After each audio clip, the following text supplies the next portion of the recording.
একসময় গ্রামে উৎসব মানেই ছিল ধান কাটা। ধর্মীয় উৎসব ছাড়াও কৃষকের জীবনে সবচেয়ে বড় আনন্দ আসত ফসল ঘরে তোলার দিনে। কৃষকের কথায় অগ্রহণের প্রথম দিন ধান তোলা হতো নিয়ম করে। সেই দিনটি ছিল ঈদের মতো আনন্দের। সবাই মিলেমিশে কাজ করত, রান্না হতো নতুন চালের ভাত, খিচুড়ি আর পায়েস। নবান্ন উৎসব ছিল মূলত আমন ধান কেন্দ্রিক। কৃষকরা বোরো ধান বিক্রি করে টাকা পেলেও আমন ধান জমিয়ে রাখত সারা বছরের খাবারের জন্য। নতুন ধান ঘরে ওঠা মানেই ছিল স্বস্তি আর আনন্দ। উঠানে উঠানে চলত গরু দিয়ে ধান মাড়াই, আর সেই ধান থেকেই তৈরি হতো উৎসবের খাবার।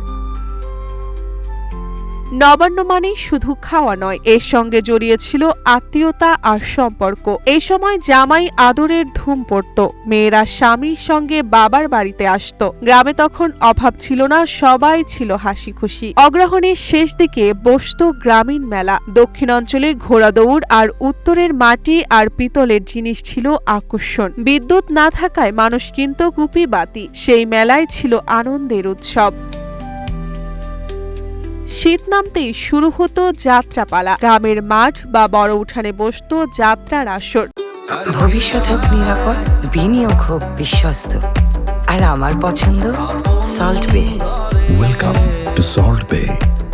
বিদ্যুৎ, টিভি, মোবাইল না থাকায় যাত্রাপালাই ছিল মানুষের প্রধান বিনোদন। পাশাপাশি চলত পুঁথিপাঠ, কীর্তন আর কবি গান। গল্প শুনে কাঁদত মানুষ, ভাবত সবকিছুই সত্যি। কিন্তু সময় বদলেছে। এখন গ্রামে বিদ্যুৎ আছে, স্যাটেলাইট টিভি আছে, স্মার্টফোন আছে। সেই সঙ্গে হারিয়ে গেছে যাত্রাপালা, পুঁথিপাঠ আর কবি গান। গ্রামের সন্ধ্যা এখন শহরের সন্ধ্যার মতোই আলোকিত, কিন্তু সেই আবেগ আর নেই। বছরের শেষে বোরো ধান বিক্রি করে কৃষকরা শোধ করত ধার দেনা। পহেলা বৈশাখে হালখাতার উৎসব ছিল ব্যবসায়ী আর কৃষকের মিলন মেলা। মিষ্টি, দাওয়াত, হাসি সব মিলিয়ে এক আলাদা আনন্দ।